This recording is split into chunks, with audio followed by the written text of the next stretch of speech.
പശ്ചിമേഷ്യയിലെ അമേരിക്കൻ താൽപര്യങ്ങൾക്കെതിരെ പോരാടാൻ തക്ക ഒറ്റ രാഷ്ട്രം മാത്രമേ അവിടെയുള്ളൂ. അത് ഇറാൻ എന്ന പരമാധികാര രാജ്യമാണ്. അമേരിക്കയുടെ ചരടിനനുസരിച്ച് കളിക്കുന്ന ഇസ്രായേലിനോട് മിണ്ടാൻ പോലും പശ്ചിമേഷ്യയിലെ രാജ്യങ്ങൾ മടി കാണിച്ചപ്പോൾ സധൈര്യം മുന്നോട്ട് വന്ന് ഇസ്രായേലിനെ വെല്ലുവിളിച്ച ഇറാനോടുള്ള പ്രതികാരമാണ് അമേരിക്ക ഇപ്പോൾ നടപ്പിലാക്കിക്കൊണ്ടിരിക്കുന്നത്. അറബ് മണ്ണിൽ ഇസ്രായേലിനെ സ്ഥാപിച്ചതിനും അവർക്ക് വേണ്ട എല്ലാ പിന്തുണ നൽകുന്നതിനും പിന്നിൽ അമേരിക്കയ്ക്ക് ചില ഗൂഢലക്ഷ്യങ്ങളുണ്ട്. യുദ്ധം കൊടുമ്പിരി കൊണ്ടിരിക്കുന്ന ഈ അവസരത്തിൽ ആ ചരിത്രം കൂടി നമ്മൾ മനസ്സിലാക്കേണ്ടതുണ്ട്. പശ്ചിമേഷ്യൻ രാഷ്ട്രീയത്തിന്റെ ഗതിവിഗതികൾ പരിശോധിക്കുമ്പോൾ അമേരിക്കൻ സാമ്രാജ്യത്വത്തിന്റെ താല്പര്യങ്ങൾക്ക് വഴങ്ങാത്ത ഒരേ ഒരു ശക്തിയായി ഇറാൻ നിലകൊള്ളുന്നത് നമുക്ക് കാണാവുന്നതാണ്. മേഖലയിലെ ഭൂരിഭാഗം രാജ്യങ്ങളും സൈനികമായും സാമ്പത്തികമായും അമേരിക്കയുടെ ചൊൽപ്പടിക്ക് നിൽക്കുമ്പോൾ കഴിഞ്ഞ 4 പതിറ്റാണ്ടിലേറെയായി ഇറാൻ ഉയർത്തുന്ന പ്രതിരോധം ലോകശക്തികളെ പോലും അമ്പരപ്പിക്കുന്നതാണ്. 1979 ഇസ്ലാമിക വിപ്ലവത്തിന് ശേഷം ഇറാനിൽ നിലവിൽ വന്ന സ്വതന്ത്ര വിദേശ നയമാണ് അമേരിക്കയെ ചൊടിപ്പിച്ച പ്രധാനപ്പെട്ട കാര്യം.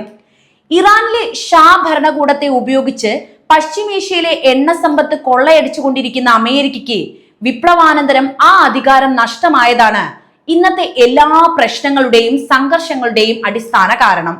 ഇന്ന് നടക്കുന്ന യുദ്ധത്തിന്റെ അടിത്തറ പോലും അമേരിക്ക ഇറാനോട് വെച്ചു പുലർത്തുന്ന ഈ വിദ്വേഷം തന്നെയാണ്. ജനാധിപത്യവും സ്വാതന്ത്ര്യവും ഇറാനിൽ കൊണ്ടുവരിക എന്ന വലിയ ലക്ഷ്യമാണ് അമേരിക്ക ആവർത്തിക്കുന്നത് എങ്കിലും ഇതിനു പിന്നിൽ ഒളിച്ചിരിക്കുന്ന അമേരിക്കൻ സ്വാർത്ഥ താല്പര്യങ്ങൾ നമുക്ക് കൃത്യമായിട്ട് ഇവിടെ കാണാൻ സാധിക്കും. ലോകത്തിന്റെ മൊത്തം സമ്പദ്ഘടനയെ താങ്ങി നിർത്തുന്ന പശ്ചിമേഷ്യയിലെ എണ്ണ സമ്പത്തിനെ ലക്ഷ്യമിട്ടാണ് അമേരിക്ക പ്രവർത്തിക്കുന്നത് പോലും. മറ്റൊരു രാജ്യത്തിന്റെ പരമാധികാരത്തിന് മേൽ കത്തിവെക്കാൻ ഇസ്രായേലിനെ അനുവദിക്കുന്നതും ഇതേ അമേരിക്ക തന്നെ. എന്തിനു വേണ്ടി?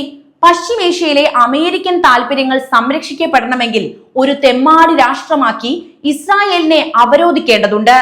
ഇങ്ങനെയാണ് അമേരിക്കയ്ക്ക് വിരുദ്ധമായി നിന്ന എല്ലാ രാജ്യങ്ങളെയും അമേരിക്ക വരുതിയിലാക്കിയത്.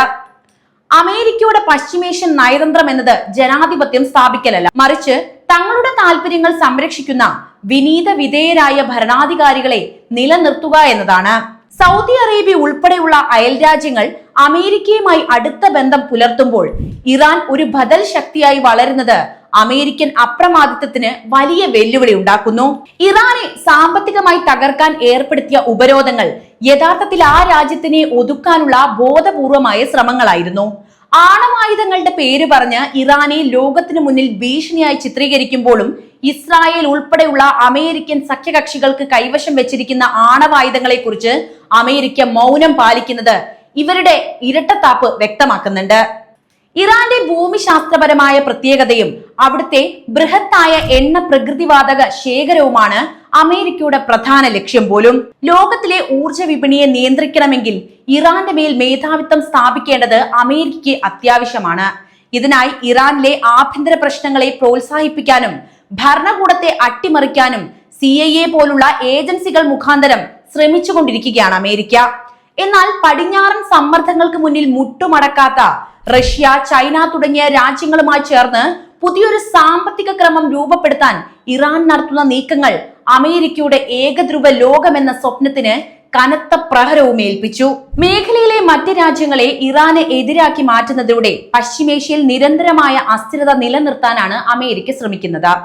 ആയുധ കച്ചവടത്തിനുള്ള വലിയൊരു വിപണിയായി ഈ മേഖലയെ നിലനിർത്താനും ഇത് സഹായിക്കുന്നു. എന്നാൽ ഇത്രയേറെ വെല്ലുവിളികൾ നേരിട്ടും ശാസ്ത്ര സാങ്കേതിക രംഗത്തും സൈനിക ശേഷിയിലും ഇറാൻ കൈവരിച്ച പുരോഗതി അമേരിക്കൻ താല്പര്യങ്ങൾക്ക് വലിയൊരു തടസ്സവും സൃഷ്ടിക്കുന്നുണ്ട്.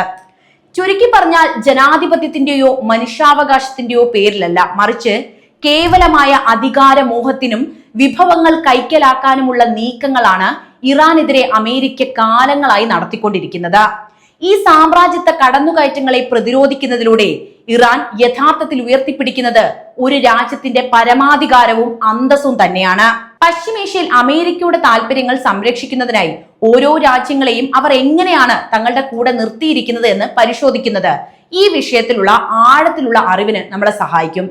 പ്രധാനമായും സൈനിക സഹകരണം, അതുപോലെ സാമ്പത്തിക സഹായം, പ്രതിരോധ ഉടമ്പടികൾ എന്നിവയിലൂടെയാണ് അമേരിക്ക ഇവിടെ അധികാരം ഉറപ്പാക്കുന്നത്. നമുക്ക് ഓരോ രാജ്യങ്ങളിലേക്കായി കടക്കാം. ആദ്യത്തെ രാജ്യം അമേരിക്കയുടെ ഉറ്റ ചങ്ങാതിയായിട്ടുള്ള സൗദി അറേബ്യയാണ്. പശ്ചിമേഷ്യയിൽ അമേരിക്കയുടെ ഏറ്റവും വലിയ സാമ്പത്തിക സൈനിക പങ്കാളിയാണ് സൗദി അറേബ്യ. എണ്ണയ്ക്ക് പകരം സുരക്ഷ എന്ന ദശാബ്ദങ്ങൾ പഴക്കമുള്ള നയതന്ത്രമാണ് ഇരു രാജ്യങ്ങളും തമ്മിലുള്ള ബന്ധത്തിന്റെ അടിസ്ഥാനം. അമേരിക്കയിൽ നിന്നുള്ള അത്യാധുനിക ആയുധങ്ങളുടെ ഏറ്റവും വലിയ വാങ്ങലുകാര് സൗദി തന്നെയാണ്. പകരം മേഖലയിൽ ഇറാനെതിരെ അമേരിക്കൻ താൽപര്യങ്ങൾ സംരക്ഷിക്കാനും എണ്ണ വിപണിയിൽ സ്ഥിരത നിലനിർത്താനും സൗദി സഹായിക്കുന്നുണ്ട്. നിലവിലെ സാഹചര്യത്തിൽ റിയാദിലെ അമേരിക്കൻ കാര്യാലയങ്ങൾക്ക് നേരെ ആക്രമണ ഭീഷണികൾ നിലനിൽക്കുന്നുണ്ട് എങ്കിലും സൈനികമായി ഇരു കൂട്ടരും തമ്മിലുള്ള ബന്ധം ശക്തമായി തുടരുകയാണ് ചെയ്യുന്നത്. രണ്ടാമത്തെ രാഷ്ട്രം ഇസ്രായേലാണ്. അമേരിക്കയുടെ പശ്ചിമേഷ്യയിലെ ഏറ്റവും വിശ്വസ്തനായ നോൺ നാറ്റോ സഖ്യകക്ഷിയാണ് ഇസ്രായേൽ, അതായത് നാറ്റോയിൽ അംഗമല്ലാത്ത രാജ്യം. മേഖലയിൽ അമേരിക്കയുടെ സൈനിക സാന്നിധ്യത്തിന് പുറമെ ഒരു നിരീക്ഷണ കേന്ദ്രമായും ഇസ്രായേൽ പ്രവർത്തിക്കുന്നുണ്ട്. പ്രതിവർഷം ബില്യൺ കണക്കിന് ഡോളറാണ് സൈനിക സഹായമായി അമേരിക്ക ഇസ്രായേലിന് നൽകുന്നത്. ഇറാനെതിരായ സംയുക്ത നീക്കങ്ങളിൽ അമേരിക്കയുടെ ഏറ്റവും വലിയ ശക്തിയും ഇതേ ഇസ്രായേൽ തന്നെയാണ്. മൂന്നാമത്തെ രാഷ്ട്രം ഖത്തറാണ്. പശ്ചിമേഷ്യയിലെ അമേരിക്കയുടെ ഏറ്റവും വലിയ സൈനിക താവളമായിട്ടുള്ള അൽ ഉദൈദ് സ്ഥിതി ചെയ്യുന്നത് ഈ ഖത്തറിലാണ്. 10,000-ഓളം അമേരിക്കൻ സൈനികരാണ് ഇവിടെയുള്ളത്.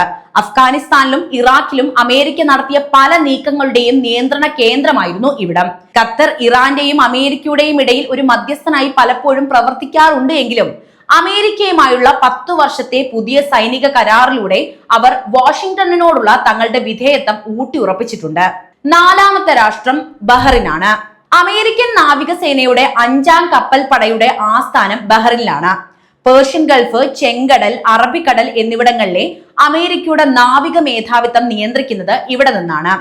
ഇറാൻ തീരത്തോട് ഏറ്റവും അടുത്ത് കിടക്കുന്ന ഈ കേന്ദ്രം അമേരിക്കയെ സംബന്ധിച്ചിടത്തോളം അതീവ തന്ത്രപ്രധാനവുമാണ്. മറ്റൊരു രാഷ്ട്രം കുവൈത്ത് ആണ്. ഇറാഖ് അധിനിവേശ കാലം മുതൽ അമേരിക്കയുടെ പ്രധാന സൈനിക വിന്യാസ കേന്ദ്രമാണ് കുവൈത്ത്. മേഖലയിലെ അമേരിക്കൻ കരസേനയുടെ പ്രധാന ലോജിസ്റ്റിക് കേന്ദ്രമായും കുവൈത്ത് പ്രവർത്തിക്കുന്നുണ്ട്. ഏകദേശം 13,000-ഓളം സൈനികർ ഇവിടെ സ്ഥിതി ചെയ്യുന്നുണ്ട്. അമേരിക്കൻ സൈന്യത്തിന്റെ പശ്ചിമേഷ്യയിലെ നട്ടെല്ലായി കുവൈത്ത് നിലകൊള്ളുകയും ചെയ്യുന്നു. മറ്റൊരു രാഷ്ട്രം യുണൈറ്റഡ് അറബ് എമിറേറ്റ് അല്ലെങ്കിൽ UAE ആണ്. UAEയിലെ അൽ ദഫ്ര വ്യോമതാവളം അമേരിക്കൻ ഡ്രോണുകൾക്കും അത്യാധുനിക യുദ്ധവിമാനങ്ങൾക്കും പ്രധാന ഇടമാണ്. കൂടാതെ ദുബായിലെ ജബൽ അലി പോർട്ട് അമേരിക്കൻ വിമാനവാഹിനി കപ്പലുകൾ സന്ദർശിക്കുന്ന ലോകത്തിലെ തന്നെ ഏറ്റവും പ്രധാനപ്പെട്ട വിദേശ തുറമുഖങ്ങളിൽ ഒന്നുമാണ്. സാമ്പത്തികമായും സൈനികമായും അമേരിക്കൻ താല്പര്യങ്ങളോട് ചേർന്ന് നിൽക്കുന്ന രാജ്യം കൂടിയാണ് UAE. അടുത്ത രാഷ്ട്രം ജോർദാനാണ്. അമേരിക്കയിൽ നിന്ന് വൻതോതിൽ സാമ്പത്തിക സൈനിക സഹായം കൈപ്പറ്റുന്ന മറ്റൊരു രാജ്യമാണ് ഈ ജോർദാൻ. ഇസ്രായേലുമായുള്ള അതിർത്തി പങ്കിടുന്നതിനാലും സിറിയയിലെയും ഇറാഖിലെയും അമേരിക്കൻ നീക്കങ്ങൾക്ക് പിന്തുണ നൽകുന്നതിനാലും ജോർദാൻ അമേരിക്കയ്ക്ക് ഒഴിച്ചുകൂടാനാവാത്ത ഒരു പങ്കാളി കൂടിയാണ്. ഇത്തരത്തിൽ ഓരോ രാജ്യങ്ങളെയും ഓരോ പ്രത്യേക ചുമതലകളെ ഏൽപ്പിച്ചുകൊണ്ടാണ് അമേരിക്ക പശ്ചിമേഷ്യയിൽ തങ്ങളുടെ ചതുരംഗ കളം ഒരുക്കിയിരിക്കുന്നത്. എന്നാൽ ഈ കൂട്ടത്തിൽ ഇറാൻ ഇല്ല. എന്തുകൊണ്ട് ഇറാൻ അതിന് നിൽക്കുന്നില്ല? പ്രസക്തമായ ചോദ്യം തന്നെയാണല്ലേ അത്. മറ്റ് പശ്ചിമേഷ്യൻ രാജ്യങ്ങളിൽ നിന്ന് ഇറാനെ വേറിട്ട് നിർത്തുന്ന പ്രധാന ഘടകങ്ങൾ അവയുടെ രാഷ്ട്രീയ ഘടനയും വിദേശ നയവും തന്നെയാണ്. മേഖലയിലെ ഭൂരിഭാഗം രാജ്യങ്ങളും അമേരിക്കൻ സുരക്ഷയുടെ കുടക്കീഴിൽ കഴിയാൻ താല്പര്യപ്പെടുമ്പോൾ ഇറാൻ ഒരു സമാന്തര ശക്തിയായി സ്വയം ഉയരുകയാണ്. ഏറ്റവും പ്രധാനപ്പെട്ട വ്യത്യാസം ഇറാൻ ഉയർത്തിപ്പിടിക്കുന്ന രാഷ്ട്രീയ പരമാധികാരം തന്നെയാണ്. സൗദി അറേബ്യ, UAE, ഖത്തർ തുടങ്ങിയ രാജ്യങ്ങൾ തങ്ങളുടെ ആഭ്യന്തര സുരക്ഷയ്ക്കും നിലനിൽപ്പിനും അമേരിക്കൻ സൈന്യത്തെ ആശ്രയിക്കുമ്പോൾ ഇറാൻ പൂർണ്ണമായും തദ്ദേശീയമായ സൈനിക ശേഷിയിലാണ് വിശ്വസിക്കുന്നത്. 1979-ലെ വിപ്ലവത്തിന് ശേഷം കിഴക്കോട്ടുമില്ല പടിഞ്ഞാറോട്ടുമില്ല എന്ന നയമാണ് ഇറാൻ സ്വീകരിച്ചത്. ഇത് അമേരിക്കൻ സാമ്രാജ്യത്വത്തോടുള്ള വ്യക്തമായ വെല്ലുവിളി കൂടിയായിരുന്നു. ഇതാണ് ഇറാന്റെ വിദേശ നയം. സൈനിക ആസൂത്രണത്തിലും ഇറാൻ വ്യത്യസ്തത പുലർത്തുന്നുണ്ട്. മേഖലയിലെ മറ്റ് രാജ്യങ്ങൾ അമേരിക്കയിൽ നിന്ന് കോടിക്കണക്കിന് ഡോളറിന്റെ ആയുധങ്ങൾ വാങ്ങി വിധേയത്വം പ്രകടിപ്പിക്കുമ്പോൾ ഉപരോധങ്ങൾക്കിടയിലും സ്വന്തമായി മിസൈൽ സാങ്കേതിക വിദ്യയും അതുപോലെ ഡ്രോണുകളും വികസിപ്പിച്ചെടുക്കാനാണ് ഇറാൻ ശ്രമിച്ചിട്ടുള്ളത്. ഇത് അവരെ ആയുധങ്ങൾക്കായി പടിഞ്ഞാറൻ രാജ്യങ്ങളെ ആശ്രയിക്കുന്നതിൽ നിന്ന് മോചിപ്പിക്കുകയും ചെയ്തിട്ടുണ്ട്. മറ്റൊരു പ്രധാന ഘടകം എന്ന് പറയുന്നത് പ്രതിരോധത്തിന്റെ അച്ചുതണ്ട് അല്ലെങ്കിൽ ആക്സിസ് ഓഫ് റെസിസ്റ്റൻസ് എന്നറിയപ്പെടുന്ന ഇറാന്റെ പ്രാദേശിക സ്വാധീനം തന്നെയാണ്. ലെബനിലെ ഹിസ്ബുള്ള, യമനിലെ ഹൂത്തികൾ, ഇറാഖിലെയും സിറിയയിലെയും വിവിധ ഗ്രൂപ്പുകൾ എന്നിവരിലൂടെ പശ്ചിമേഷ്യൻ അമേരിക്കൻ വിരുദ്ധ ചേരിയെ നയിക്കുന്നത് ഇറാനാണ്.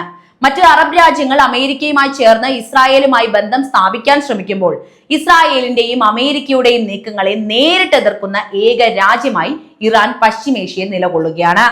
ഇത് തന്നെയാണ് അമേരിക്കയുടെ പ്രധാനപ്പെട്ട വെല്ലുവിളിയും. സാമ്പത്തികമായി നോക്കുകയാണെങ്കിൽ ഡോളർ അധിഷ്ഠിത ആഗോള സമ്പദ് വ്യവസ്ഥയിൽ നിന്ന് മാറി നിൽക്കാൻ ഇറാൻ കാണിക്കുന്ന ധൈര്യം എടുത്തു പറയേണ്ട ഒന്ന് തന്നെയാണ്.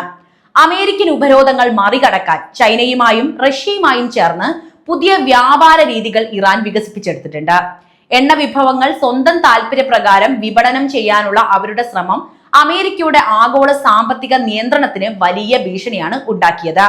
മറ്റുള്ളവർ അമേരിക്കയുടെ തണലിൽ സമാധാനം കണ്ടെത്തുമ്പോൾ സ്വന്തം അസ്തിത്വത്തിലും പ്രത്യയശാസ്ത്രത്തിലും ഉറച്ചുനിന്ന് അമേരിക്കൻ മേധാവിത്വത്തെ ചോദ്യം ചെയ്യുന്നു എന്നതാണ് ഇറാനെ വ്യത്യസ്തനാക്കുന്ന പ്രധാനപ്പെട്ട കാര്യം.